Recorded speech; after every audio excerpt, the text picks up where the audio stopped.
Hunter vs Hunter é um dos meus animes favoritos e nosso objetivo hoje é falar da história depois do anime. A história que só aconteceu no mangá. Então por onde a gente começa? A nossa jornada começa no capítulo 340. Até o capítulo 339, tudo já foi adaptado no anime. Então se você assistiu o anime, você conhece essa história. Porém, existe uma história de Hunter vs Hunter que nunca foi adaptada para o anime, que é a partir do capítulo 340 pra frente, que é basicamente a nossa saga do Continente Negro. E o nosso objetivo aqui é fazer um vídeo para cada um desses capítulos.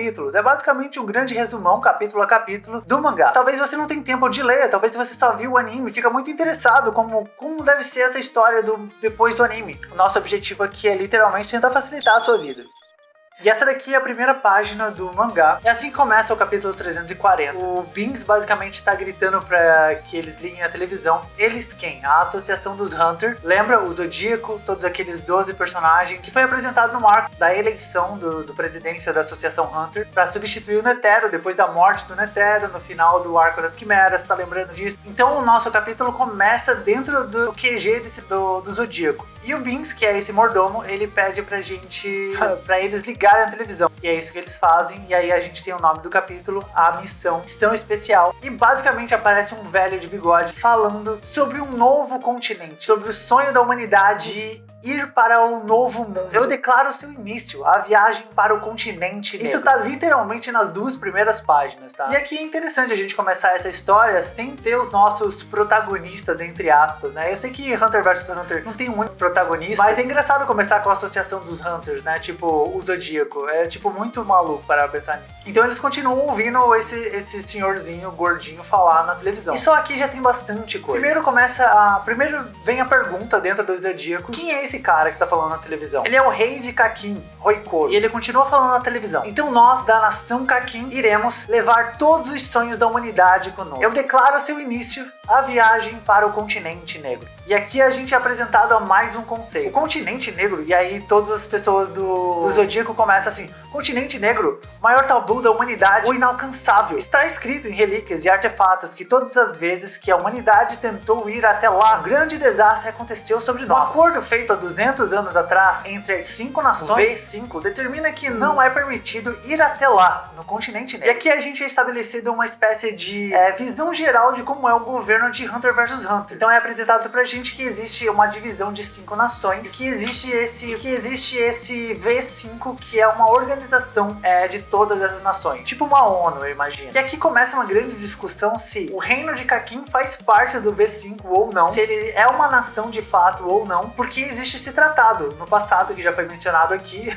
e a gente tá na terceira página. Foi feito esse tratado no passado, 200 anos atrás, em que as nações basicamente acordaram que ninguém deveria ir até o continente negro. Porém, o reino de Kakin agora, nesse anúncio da televisão que eles estão vendo, está anunciando a saída até o continente negro. E aí começa uma grande discussão de que eles estão quebrando regras internacionais, não estão. E a gente começa a ver como essa trama política começa a se desenvolver aqui. A garota cachorro da Associação Hunter começa a falar: há 30 anos, Kakin deixou de ser um império e se tornou uma democracia. Desde então, o nome das famílias reais foi desconsiderado, das responsabilidades sobre a nação. E uma nação completamente nova surgiu. E eles podem ter desconsiderado os acordos e contratos secretos. É uma possibilidade, o outro personagem fala. Nesse caso, mesmo que haja um problema com os princípios morais, não podemos dizer que estão violando o acordo. Então o Binks aponta pra televisão falando que o grande problema vem em seguida. E aquele gordinho da televisão, o rei de Kakin, ele grita: deixe-me apresentá-lo. Tivemos sucesso em encontrar um homem apropriado que não se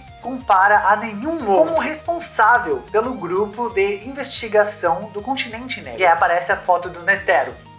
Vocês conhecem um líder, o lendário Pro Hunter Isaac Netero-san. E esse é o filho dele, Beyond Netero. Cara, que nome absurdo. O presidente Netero tem um filho. E aí o Beyond Netero começa a falar nesse discurso que tá acontecendo na televisão. Meu pai, a quem eu amava e respeitava, sempre me dizia: o momento em que você para de aceitar desafios é o momento em que a sua vida acaba. Tá entre aspas aqui. Eu queria muito...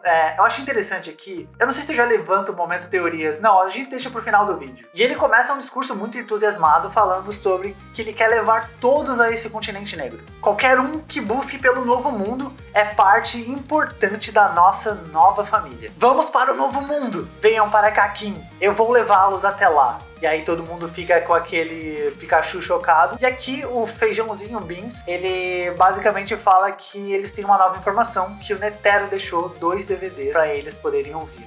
E antes deles começarem a ouvir o que vai ter nesse DVD, a gente pula para a visão do próprio Beyond Netero. Continue aceitando todos. O rei disse que o V5 está esperando por você para assinar um documento e retirar o anúncio que fez. Diga a ele para ignorar. Por quantas centenas de anos eles vão continuar com essas coisas ridículas? Então, basicamente, aqui ele está sofrendo um hatezão do V5. E aqui vem uma visão, basicamente, do grupo do Beyond Netero. Quero ir a um lugar onde ninguém nunca foi. E ele tá falando isso pro grupo dele. E aqui nesse grupo, deixa eu ver se eu consigo dar um zoom aqui. E aqui nesse grupo a gente tem uma pessoa peculiar, que é o Pariston. Pariston está... É Pariston, né? De Paris Hilton, então eu vou usar Pariston. O Pariston está aqui. Esse cara, ele é muito maneiro no arco anterior da eleição. E ele faz parte da turma do Beyond Netero, que é basicamente o nosso antagonista até o momento. Pariston, Gin, ambos pediram para sair do Zodíaco, e eu permiti. A gente volta pra cachorrinha falando isso. Mas basicamente fica bem claro aqui que o Pariston tá junto com o Beyond Netero. Isso eu acho que eu vou abrir uma planilha aqui pra gente começar a organizar esse tipo de informação, porque vai ficar cada vez mais caótico, com cada vez mais possibilidades do que pode acontecer aqui. Então a gente volta pro Zodíaco, e quando a gente volta pro Zodíaco, eles falam: o V5 acabou de mandar uma mensagem. Uma mensagem especial chegou. Caçar Beyond Netero. É assim que termina o capítulo. Basicamente a Associação Hunter agora tem que caçar esse Beyond Netero, o filho do Netero, porque ele fez esse discurso que seria proibido. E no finalzinho aqui do capítulo a gente tem isso aqui, que é uma nota do autor, dele falando que vai ter um hiato. O autor irá pausar seu trabalho por algum tempo e avisará quando decidir dar continuidade ao mangá. Esse é o capítulo 340. Eu fui atrás aqui do histórico de quando esse capítulo foi publicado. Ele foi publicado em 2012, e o capítulo 341, que vai vir na sequência, levou 2 anos de hiato até ele ser publicado. O próximo capítulo a gente entra numa doideiragem forte aqui, porque a gente pula a história e a gente vai ver agora a história do Kurapika. São 2 capítulos aqui contando a história do Kurapika, lançado em 2014, que a gente vai compilar num único vídeo, que vai ser o próximo vídeo. É basicamente o prólogo do Kurapika. O que vocês acharam desse vídeo? Mas e aí, o que vocês acharam desse vídeo? Gostaram do formato? Quer que eu faça a voz dos personagens? Eu posso fazer a voz dos personagens. Lembrando que a gente tem vários vídeos aqui nesse canal. A gente já falou sobre Dandadan, a gente já falou sobre Gachakuta, a gente já analisou várias coisas do Anime Awards. Então clica aqui nesses outros vídeos e até a próxima. Kurapika está se afogando em um vazio indescritível.